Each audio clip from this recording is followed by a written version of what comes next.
The fallout unfolds after Wednesday's attack on the U.S. Capitol. There's chatter of a possible second impeachment for the president. A growing list of lawmakers support the move. We'll share what they're saying. And it's a cold but beautiful start to your Saturday morning with a great sunrise. We'll take a look at what's in store for the rest of the weekend coming up. What a great picture. Also, a new year brings new goals. How soon the governor wants all students back in the classroom, and why local schools say they're all on board. It's time to wake up Mid-Michigan. It is Saturday, January 9th. With coverage you can count on, this is WNEMTV5 News. Good morning, everyone. Happy Saturday. The weekend is finally here. Thanks so much for waking up with us. I'm Blake Keller. Those stories coming up in just a bit, but first we are joined by meteorologist John Gross. It has been a long week, no matter how you look at it, whether it's the news, the weather, it's been cloudy. So how's today shaping up? It's going to be great out there. We saw some sun late yesterday, kind of snuck into our skies, and I think we get a little bit more of that tomorrow, like we just showed you in the photo. Great sunrise already getting underway for most of Mid-Michigan this morning. We also would love to see your viewer photos as well. Go ahead and send those in. But let's go ahead and get outside, and we'll show you what's going on in other parts of Mid-Michigan. We'll jump to Birch Run right now, I-75. Minimal traffic for a Saturday morning at 8 o'clock, but still, roadways should be in pretty good shape. If you do have to head out anywhere for this early Saturday morning, just bundle up. It's January in Michigan. We've got temperatures right now in mainly the teens. It's 17 in Carroll. We've got 12 degrees in West Branch, 3 degrees. That's all you got in Houghton Lake, 12 right there in Mount Pleasant, 10 in Alma. Temperature change over the past 24 hours, a good 5, 10, even upwards near 15 degrees colder than where we were this time yesterday. So even though it looks like we'll get a little bit more sunshine for today, we're going to trade that in at least for a colder start to your Saturday morning. Pinpoint Doppler from MBS also shows that we're not tracking any rain or snow, so that is some good news. I think most of your Saturday will stay dry. Other than that, there's really not a whole lot going on, not across the Great Lakes, not even across the eastern half of the continental United States. So just a very weak disturbance near the Dakotas, but I really don't think we're going to be seeing too much in the way of impacts from that. Just a little bit more cloud cover as we go throughout your Sunday. Other than that, let's enjoy some of that sunshine while we have it in your forecast. Starting your day today, temperatures in the teens will warm up to the 20s by about 10, 11 o'clock. There you go for your day planner later on this afternoon. Pretty much more sun than clouds expected across the board by later on today. Temperatures overall looks like we'll get back into the low to mid 30s. We'll talk about what's in store for your Sunday, what we can expect in the full 7-day forecast in just a little bit. Blake, we'll send it back to you. All right, John, thank you. The fallout intensifying for President Donald Trump as House Democrats call for his impeachment. That's after the storming of Capitol Hill by his supporters Wednesday. CBS News has learned they could introduce a new article of impeachment Monday for incitement of insurrection, alleging Trump's conduct gravely endangered U.S. security. 5 people died during the riot, including a Capitol officer and a woman who was shot. 3 others died from medical emergencies.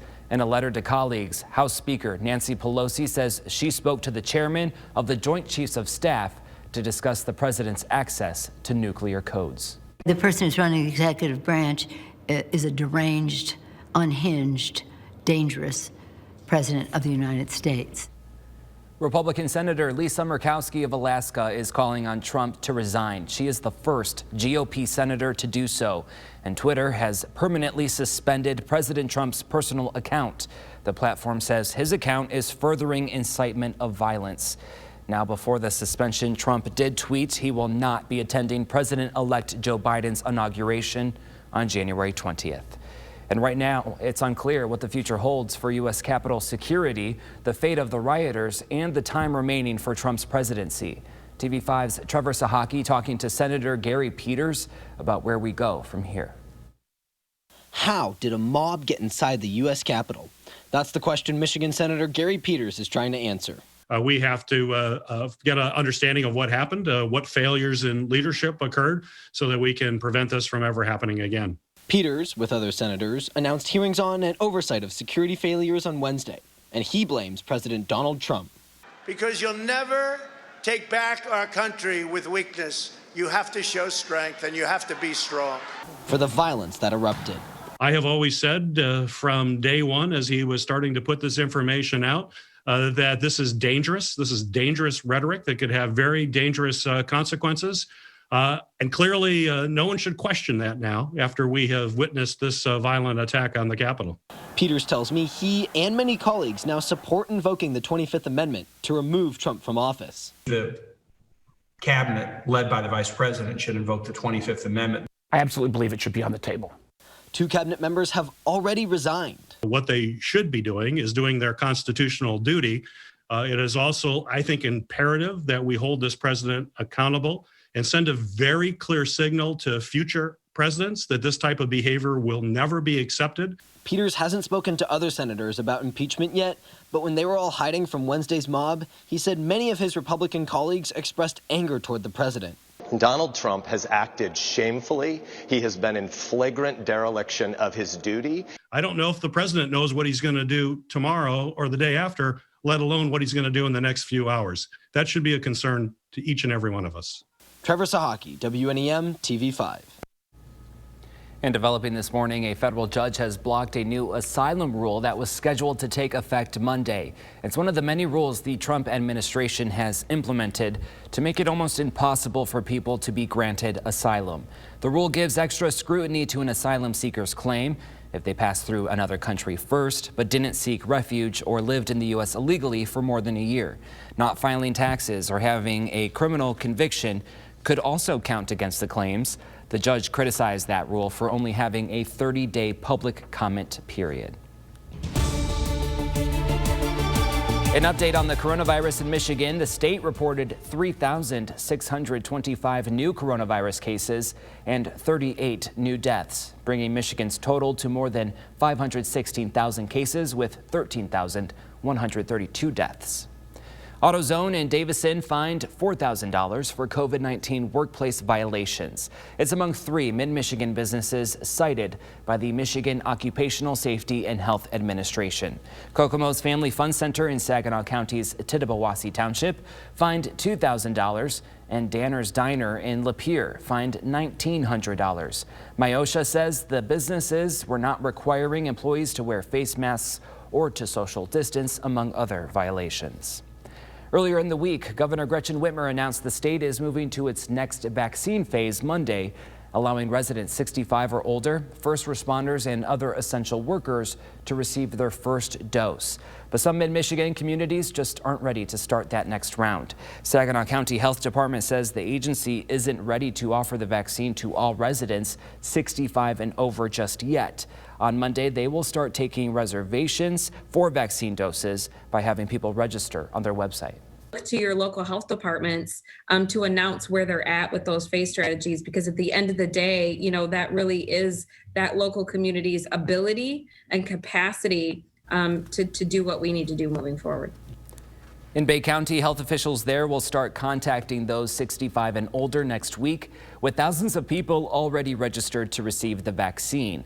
They say one of the reasons for a slower rollout is the lack of registered providers with the CDC to administer the vaccine, but they anticipate that number of providers will grow. We'll get there. Just please be patient, keep an eye on what's going on, and we'll get you in and we'll get you vaccinated. Health Officer Joel Strass says the goal is to have 70,000 Bay County residents vaccinated by the 4th of July. Lapeer County Health Department says it does not have enough COVID-19 vaccines to move into the next phase. They believe the earliest it can move forward is the last week of January. All right, TV5 News Time right now is 8:09. Still ahead in our next half hour, violence at the Capitol, bringing more attention to the rise of extremist groups. Experts explain the growing movement and the first steps to try and stop it. Coming up next, an investigation underway in the death of a wanted man. We'll bring you all the latest details. More local news. The Saginaw Major Crimes Unit and state police are looking into the shooting death of a man wanted in 2 other shootings. The body of 25-year-old Joseph Black was found around 11:30 Friday morning in Wicks Park on the southeast side. His body had multiple gunshot wounds. Black was wanted in Thursday afternoon's shooting on Brockway near Bond that left a woman in critical condition. He was also wanted on felony warrants for a homicide in Buena Vista Township in December 2019. State police have not identified any suspects in Black's death. A Mount Pleasant man is accused of embezzling more than $100,000 from his employer. State police began investigating 49-year-old Gregory Millis in September of 2019. And with the assistance of forensic accounting students at CMU and their professor, discovered the crime had been committed over the course of 4 years. Millis is facing 8 felony charges. If convicted, he could face up to 64 years behind bars. All right, TV5 News Time is 8:12. The U.S. economy took a devastating hit last month, resulting in massive job loss. How rising COVID-19 cases will affect already struggling industries. The latest jobs report from the government is worse than expected. As Diane King Hall reports, the surge in coronavirus cases is slowing down the economy, and more employers are letting workers go. Macy's announced a new round of store closures this week. 45 locations will be permanently shut down in the coming months, after 29 were closed last year. Retail is just one of many industries crippled by the pandemic, which is leading to layoffs. A new government report shows the U.S. economy lost 140,000 jobs in December, the worst result since April of last year. The unemployment rate stayed at 6.7%. 2020 will be the worst year for the labor market since World War II. The good news is we have a vaccine. There is an end in sight. But CBS News business analyst Jill Schlesinger says the economy will continue to struggle during the winter months. This is going to be a period where we see more job losses, slowdowns. We're going to see people needing help. That includes restaurant workers. The leisure and hospitality industry lost nearly 500,000 jobs last month. The owner of this 20-year-old New York bar and restaurant had to shut down permanently. So we tried to stay open. There was nothing else we could do. We were losing money every week. Other restaurants like this one in San Francisco are barely hanging on. It's only open 3 hours a day. We are not surviving. We are at the verge of closing down. Out-of-work Americans are starting to get weekly $300 unemployment checks from the federal government. But that emergency benefit is slated to stop in mid-March. Diane King Hall, CBS News, New York. Now, the government report found about 1 out of 4 people who do have a job are working remotely. Taking a live look at Bay City this morning. It is cool out there, but at least we're dry. We had a beautiful sunrise this morning, which we haven't seen in a while. John Gross, our meteorologist, is here this morning to tell us more about possibly sunny today, too. Absolutely. Some more sunshine out there is possible for your Saturday, and I haven't been able to say that a lot lately. I know. So I'm going to say it as much as I can as we're going throughout this morning. So let's enjoy some of that. But it's definitely a cold start out there. It's January in Michigan, so we've got temperatures right now in the teens. So since the riot and violence hit the U.S. Capitol, one mid-Michigan woman's life has been flipped on its head. She's been getting messages left and right for sharing a nearly identical name with the woman who was shot and killed during the attack. As TV5's Rachel McCrary explains, it's a case of mistaken identity.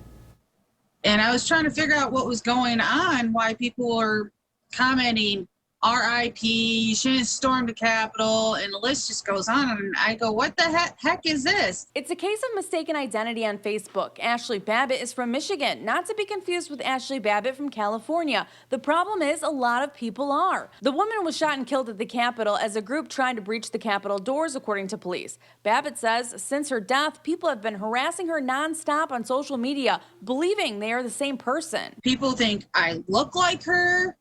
People thinking that it's a conspiracy. I have people messaging me, telling me how there's websites of people talking about coming to my home and burning my home and killing me and doing horrible things to me. Here's some of the screenshots of people telling her to rest in peace, others not so kind. You might ask, why would someone try to hurt someone who has already died? Babbitt asked the same question. I think it's a conspiracy and that the woman didn't really die and that she's really still alive. Babbitt says she's had serious bouts with depression and is worried that this could spiral out of control and could be bad for her mental health. She's just asking for people to stop confusing her with a stranger she has never met and has no relation to. It's it's 3 days of this has been going on. It's just getting worse and worse and worse. And I'm becoming scared. And I'm now about to take this to the police.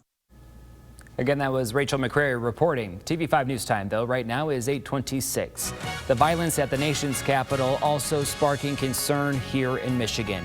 Why some state lawmakers are calling for an emergency session for their own safety. With coverage you can count on, this is WNEMTV5 News. Good morning and happy Saturday. Just had to clear my throat. Excuse me. Sorry about that. All right. It took forever to get here, but we have made it to the weekend. I hope you soaked up some of that sunshine yesterday. We are hoping for more today. There's a live look right now at Birch Run on this Saturday. Not looking too bad out there on the roads. Thanks so much for waking up and spending some of your time with us. Today is January 9th. I'm Blake Keller. Meteorologist John Gross, also here in the First Warn 5 Weather Center. Oh my gosh, look at that behind you. Take a look at this. That is great timing, Mount Pleasant. We don't get this very often, Blake. So yeah, we got to show off the sunshine while we have it. There's really not a whole lot going on in our weather. Not a lot of wind, no rain, no snow, no fog. Let's enjoy. What do we do? What's a meteorologist to do? I know. So let's go ahead and talk about the sunshine, but colder temperatures, like always. It's January, so just make sure you bundle up accordingly if you're going to be stepping out this morning. Hopefully you're able to stay nice and warm and cozy, maybe on the couch or in bed for this early Saturday. But let's show you what's going on. We'll take you out the door to downtown Mount Pleasant. Beautiful sunrise getting underway. I think we'll see our fair share of some more sunshine as we get later on in throughout this afternoon. But temperatures, there you go. We're cold. It's still in the teens right now at 8:30. We've got 16 in Saginaw. It's 12 degrees there in Mount Pleasant. Only 3 degrees in Houghton Lake. That's been the cold spot this morning. 18 in Flint. We've got 20 in Bad Axe. There you go for your temperature change. Definitely a lot colder than where we were this time yesterday. About a good 5, 10, even upwards near 15 degrees colder. So again, just make sure that you're staying nice and warm if you are going to be venturing out the door here fairly soon. Pinpoint Doppler, that is live from MBS, that will keep us dry. No rain or snow, no fog to talk about for this morning. We're in pretty good shape. Just a few high clouds from time to time near the bay, and that's really going to be the main story. Again, not a whole lot to talk about. It's fairly quiet across not only the Great Lakes, but most of the eastern half of the United States. A very weak disturbance near the Dakotas. I think the only thing we're really going to see from that is just an uptick in the cloud cover as we get throughout the day tomorrow. Other than that, let's enjoy the quiet and some sunshine for your Saturday. Your morning for today will start in the teens, but get throughout about the 20s, 10, 11 o'clock. There you go for the day planner today. Again, it's cold this morning, but we'll make it throughout the mid-30s later on this afternoon. Overall theme will be a partly to mostly sunny sky. Enjoy. We got more clouds coming your way for tomorrow. We'll talk about that, what we can expect for next week in just a little bit. Blake, we'll send it back to you. John, thank you. House Democrats calling for President Donald Trump's impeachment after his supporters stormed and rioted on Capitol Hill.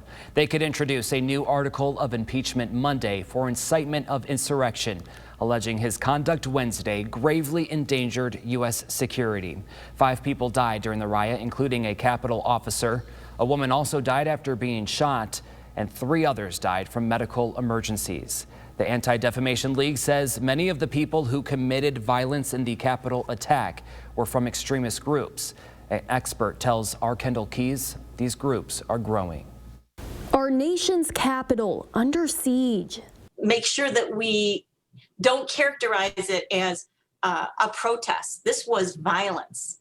This was insurgents.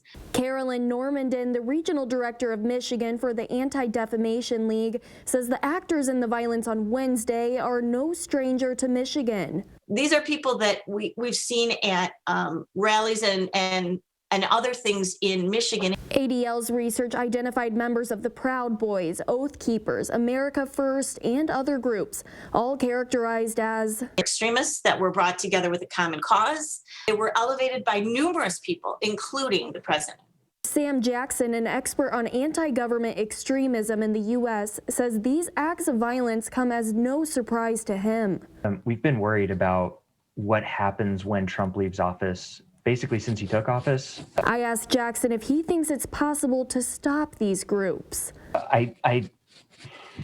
I'm not particularly optimistic about that in the short term. Normandin says the first step is condemning these extremist groups. We can't begin to defeat this form of deadly hatred, and it's hatred. We can't begin to defeat it unless we condemn it. Kendall Keys, WNEMTV5. The images we've shown you over the last few days can be extremely difficult to watch, and the most vulnerable are our children. Health experts say the attack on the Capitol is a good opportunity for teachable moments.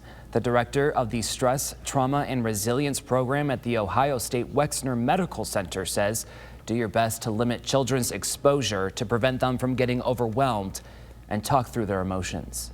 And I think it's important for adults to acknowledge to their kids, I'm having some of the same feelings you are too. Maybe not to the same degree, maybe to a greater degree, but assuring the child that this is a normal response to an abnormal circumstance. Not every child may be mature enough to handle the news, so parents should use discretion on if and when to share. Here in Michigan, a Charlotte man has been charged and arraigned for claiming there was a bomb at the state capitol. Police say that same man had threatened to kill a state representative in December. Following an investigation and arrest by state police, Attorney General Dana Nessel charged him with felony terrorism. 48-year-old Michael Verone was arrested outside his home Thursday. He was officially arraigned for multiple felonies, including threat of terrorism. He is currently lodged at the Lansing City Jail. This week's violence sparking new concerns about safety in the state capitol. The Michigan State Capitol Commission is scheduled to meet Monday to discuss whether to allow the open carry of guns in the building. Michigan legislature's next session begins on the 13th. Governor Gretchen Whitmer is set to deliver her third State of the State address on Wednesday, January 27th. Because of the pandemic, the address will be virtual. Under normal circumstances, Whitmer says she would deliver her remarks to a joint session, but a large gathering would pose an unnecessary risk to the health of legislators, justices, staff, and guests. Stay with TV5 for full coverage of that event. TV5 News Time is 8:36. Governor Whitmer also setting a new goal to get students back into the classroom. How some schools are already on track for a return to in-person learning. All right, here's a live look right now at downtown Saginaw this morning. Sun shining bright. If you are headed out, though, right now, those conditions aren't too bad. It's just a bit cold, so stay warm out there. We'll be right back. Across Michigan, school districts are back to the drawing board, preparing for a return to in-person learning. That's after Governor Gretchen Whitmer said she wants all students back to school by the spring. TV5's Jonathan Jackson speaking with Mid-Michigan districts about those plans. By March 1st, Governor Gretchen Whitmer says she wants students to be able to return to in-person learning at schools, a goal she set along with guidance from the state's health department. But some school leaders say they're already ahead of the curve. I wasn't surprised. I think the goal of all of us is to get students back into face-to-face instruction. Superintendent for Bay City Public Schools, Stephen Bigelow, says his district is planning to return to in-person learning this month and says the decision has overwhelming support. But online learning still remains an option. In fact, many of them may have opted to enroll their students in our virtual program where they're able to continue learning from home anyhow. And other mid-Michigan school districts, such as Saginaw Public Schools, sent out a statement saying in part they will follow the same process they have been for determining when to return to face-to-face learning and are working on getting staff vaccinated. And Superintendent Bigelow says vaccinating staff is a high priority. The biggest thing that we could use in this area to help speed up that process, and this is going to be the same with any community, getting as many people qualified to actually administer those vaccinations on sites. Jonathan Jackson, WNEMTV5. Alrighty, TV5 News Time right now is 8:41. Coming up, we will introduce you to this week's Excellence in Education Award winner.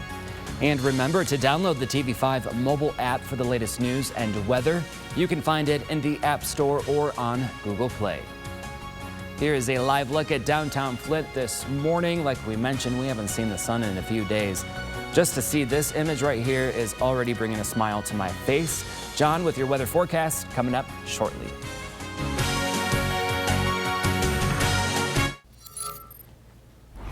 spoonful of sugar makes the medicine go down, at least it looks like it for people in Germany. This bakery is celebrating the arrival of the coronavirus vaccine with syringe-shaped cakes.